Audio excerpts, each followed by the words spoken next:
మెదక్ల church కావచ్చు, ఏడుపాయల వనదుర్గా భవాని కావచ్చు, లేకపోతే మెదక్ కిల్లా కావచ్చు, పోచారం అభయారణ్యం కావచ్చు, ఇవన్నిటిని వేసుకొని ఒక హబ్గా మనం ఒక టూరిస్ట్ హబ్గా చేసుకొని హైదరాబాద్లో ఉన్న టూరిజం ప్లాజాలో కావచ్చు, ఇంకేదైనా కావచ్చు, దాన్ని కొంచెం మనము సర్క్యులేట్ చేసి అడ్వర్టైజ్మెంట్ చేస్తే బాగుంటుంది. అండ్ కిలా పైన సార్ ఒక రోప్ వే పెడితే బాగుంటుంది సార్. ఎందుకనంటే చాలామంది పెద్దవాళ్ళు కావచ్చు, వాళ్ళు వచ్చినప్పుడు నేను ఉండేది కిందనే కాబట్టి చిన్నప్పటి నుంచి అక్కడనే పెరిగినాం మేము.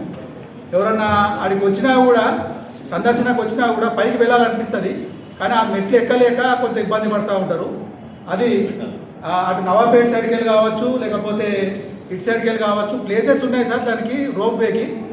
గతంలో కూడా నేను టూరిజం వాళ్ళు అక్కడ ఉన్నప్పుడు కూడా నేను వాళ్ళకి చెప్పడం జరిగింది, ఒక రోప్ వే పెడితే బాగుంటుంది అని చెప్పేసి. అండ్ మొన్న మీరు కలెక్టర్ గారు వచ్చినప్పుడు కూడా ఆ వాటర్ ఫౌంటైన్ కానీ, లేకపోతే ఈ మ్యూజికల్ సిస్టమ్ కానీ గోల్కొండలో ఏ విధంగా అయితే పెట్టినామో, అది మనం సింహద్వారం దగ్గర ఒక చిన్న బావి ఉన్నది, అది ఎండిపోయింది. అక్కడ వాటర్ కనెక్షన్స్ అవి ఏమన్నా ఇచ్చి అక్కడ కూర్చోడానికి కూడా మనకు బెంచెస్ అవన్నీ మనం ఏర్పాటు చేసుకోవచ్చు. యాజ్ వెల్ యాజ్ అక్కడ మనం ప్రతి ఆగస్టు 15th కావచ్చు, జనవరి 26 కావచ్చు, మనం జెండా ఎగిరేయడం జరుగుతుంది. అక్కడ కొంచెం బెంచెస్ ఏర్పాటు చేసి ఆ లైటింగ్ అనేది కొంచెం అడ్జస్ట్ చేసుకుంటే బాగుంటుంది అనేది నా చిన్న సజెషన్. అక్కడ ఒక గైడ్ని కూడా వచ్చిన సందర్శకులకు అక్కడ ఏదైనా యువకులకు ఏదైనా గైడ్ పెట్టేసి దాని గురించి చరిత్రకు సంబంధించిన వాటి గురించి మనం చెప్పడం చేయడం వల్ల కూడా వాళ్ళకు కూడా ఏంటంటే ఒక చిన్న ఇన్కమ్ జనరేట్ చేసినట్టు అవుతుంది. మేజర్గా కిల్లాకి వెళ్ళే రూట్ ఒకటే ఉంది, పెద్ద వెహికల్స్ ఏమైనా వస్తే పోయే పరిస్థితి లేదు. దానికి ఇంకేదైనా ఆల్టర్నేటివ్ రూటా, లేకపోతే ఒక నడకదారి ఉంది సార్, పాతది అప్పటి నుంచో ఉంది, అక్కడ మొత్తం పిచ్చి మొక్కలు అనేవి పెరిగిపోయి ఉన్నాయి. ఆ నడకదారిని కొంచెం మంచిగా చేపిస్తే ఇప్పుడు చాలామంది నవాపేటకెళ్ళి కానీ ఇంకేడికెళ్ళి కానీ బోనాలు తీస్తే అదే రూట్లో వస్తారు. ఇప్పుడు వాళ్ళు ఒక బోనం తీయాలంటే ఆ పిచ్చి మొక్కలు ఉండడం వల్ల మొత్తం చుట్టూ తిరిగి రావాల్సి వస్తుంది. ఆ దారి అనేది కొంచెం మనము క్లియర్ చేసుకుంటే ఇప్పుడు వచ్చేది బోనాల కాలమే కాబట్టి వాళ్ళు ఏదైనా ఉంటే కూడా వాళ్ళు తీసుకోవడానికి ఇబ్బంది ఉంటుంది. పైన ఘట్టమ్మ గుడి అని చెప్పేసి ఉంటుంది. ఆ ఘట్టమ్మ గుడి మామూలుగా వాళ్ళు ఇక్కడ వరకే మన ఏమంటారు సింహద్వారం వరకే తీస్తారు. అసలైన ఘట్టమ్మ గుడి మొత్తం ఫోర్ట్ పైన ఒక గోల ఉంటుంది, అది చాలామందికి తెలియదు.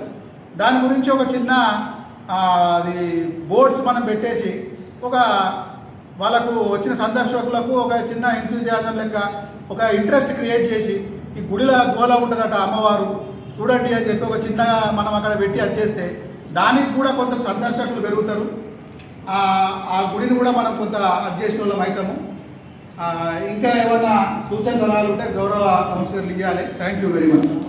వార్డ్ కౌన్సిలర్ మొట్టమొదటిగా కొత్త కమిషనర్ గారు రాగానే ప్రతిపక్షాల మీద ఉక్కుపాదం మోపినట్టు అనిపిస్తుంది నాకు. ఎందుకనంటే మీడియాని అలో చేయము అనేది గత కమిషనర్ ఉన్నప్పుడైతే రాలేదు, కానీ అది అవుతుంది. ఇస్తేనేమో వీడియో నడుస్తుంది, సూచనలు ఇవ్వకపోతే ఏదైనా ప్రశ్నించామనుకోండి వీడియో కిందకి. మేము ఎంతసేపు మాట్లాడితే అంతసేపు వీడియో తీయాలి. లేదు అని అంటే మా సహచర కౌన్సిలర్లు ఉన్నారు, మీడియా అలో చేస్తలేరు కదా, మా కౌన్సిలర్లు తీస్తారు. మేము తీసుకుంటాం, మా వీడియోలు మేము తీసి మేము మరి పోస్ట్ చేసుకోమంటే చేసుకుంటాం. ముఖ్యమైన విషయం ఏంటంటే సార్, ఇప్పుడు మన ఒక 3 టర్ములు మనకు శిలాఫలకాలు వేయడం జరిగింది వార్డులలో. కొన్ని వార్డులలో 2 సార్లు 3 సార్లు వేసాం. ఫండ్స్ ఏమన్నా అంటే ఫండ్స్ లేవు అంటు, ఏమన్నా చిన్న పనులు మేము అడిగితే ఫండ్ లేవు అంటు. మరి మేము మెదక్ మున్సిపాలిటీలో మేము లేమా, లేకపోతే మమ్మల్ని వెలేసిర్రా? మా ప్రతిపక్షాలై 6 మాత్రమే ఇప్పటి వరకు ₹1 ఫండ్ మీరు పెట్టలేదు. మిగిలిన అన్నిట్లలో శిలాఫలకాలు అయిపోతాయి. మా దగ్గరికి రాగానే శిలాఫలకాలు కాదు కదా, ఏ పని చేయ పోనీ శిలాఫలకాలు వేసిన దగ్గర ఏమైనా పని చేస్తున్నా అంటే శిలాఫలకాలు వేసి ఉత్సవ విగ్రహాల లెక్క పెట్టిన తప్పించి వాళ్ళ ఏ పని జరుగుతుంది.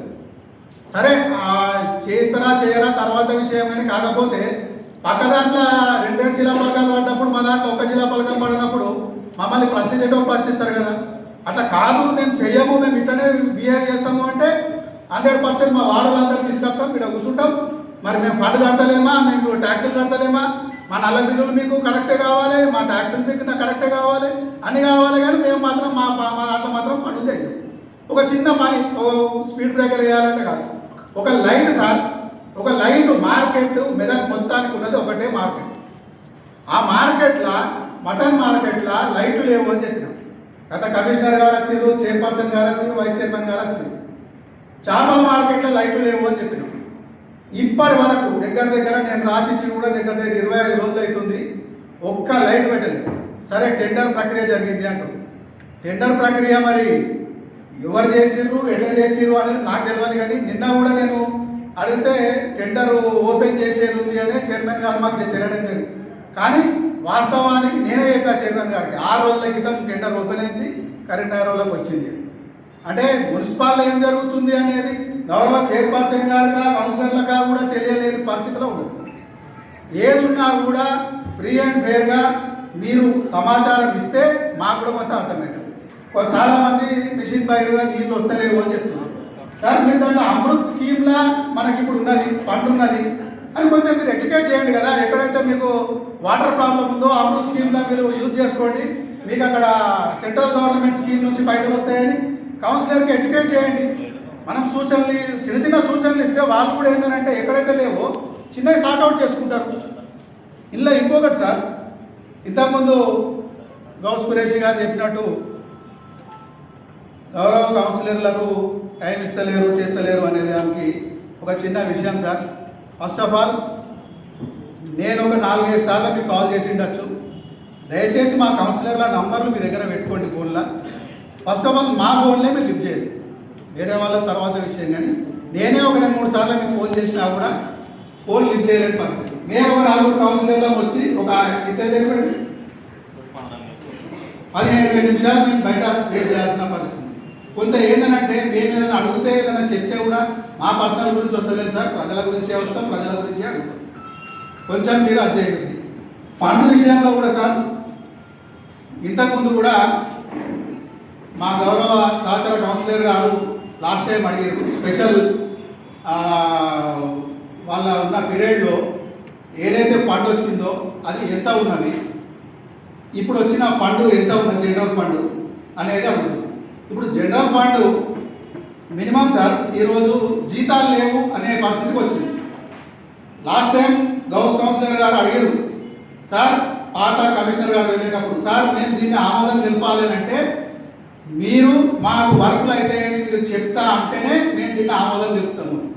కానీ ఈరోజు చిన్న పనులు అవుతుంది సార్. ఈరోజు 32 రియంబుల్లా ఒక ప్రైవేట్ జేసీబీ తీసుకొచ్చుకొని మనము 2,30,000 రూపాయలు పే చేయడం జరిగింది. మన దగ్గర జేసీబీ ఉన్నాక ప్రైవేట్ జేసీబీకి అదే దాంట్లో మనం రిపేర్ చేసుకుంటే మనం కాకపోతుండేనా. ఇంకొకటి గత నెలల వెహికల్స్ కోసం 12 లక్షల రూపాయలు మనం పెట్టినాం రియంబుల్లా. ఈరోజు మళ్ళీ 2,70,000 రిపేర్లకు పెట్టినాం.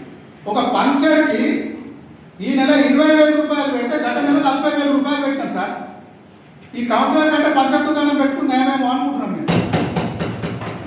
అలాగే చిన్న పనులు సార్, ఒక 20,000 పనులు 30,000 పనులు కూడా మా వాటిలో ఒక లైట్ పెట్టలేని పరిస్థితి ఉంటే, అది ప్రజలకు ఉపయోగపడే ఒక మటన్ మార్కెట్, చేపల మార్కెట్లో కూడా ఒక లైట్ పెట్టలేని పరిస్థితి ఉంటే, ఇంత దీనమైన స్థితిలో ఇంత ఫండ్ ఉన్నాయేం లాభము, లేకుండా ఏం లాభము. మీరేమో అడ్డగోలుగా అనవసరమైన విషయాలకు 2 లక్షలు 3 లక్షల రూపాయలు మీరు పెడతా ఉన్నారు.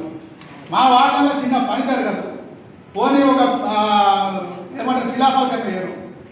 ఏ విషయాన్ని కూడా మీరు సీరియస్గా తీసుకోవట్లేదు. మేము ఖచ్చితంగా సార్ ఈసారి మేము చెప్తున్నాం సార్, ఏ పనైనా సరే మీరు కొంచెం ప్రియారిటీగా తీసుకొని, ఎందుకంటే మీరు ఒక గ్రూప్ 1 క్యాడర్కి వెళ్ళి వచ్చేది సార్. మేము గ్రేట్ తక్కువ మున్సిపాలిటీ కావచ్చు, కాకపోతే మీరు ఇక్కడ పద్ధతులకు కావచ్చు, లేకపోతే ఇక్కడ ఉన్న ఈ ఎన్విరాన్మెంట్కి కొంత సింక్ కావడానికి కొంత టైం పడుతుండొచ్చు. కాకపోతే వీలైనంత తొందరగా ఏమున్నా కూడా కొన్ని చిన్న సమస్యలు మా ఏమైనా ఉంటే ఇమీడియట్గా మీరు తీర్చాలని చెప్పేసి తెలియజేసుకుంటున్నాను సార్. ధన్యవాదాలు. Thank you.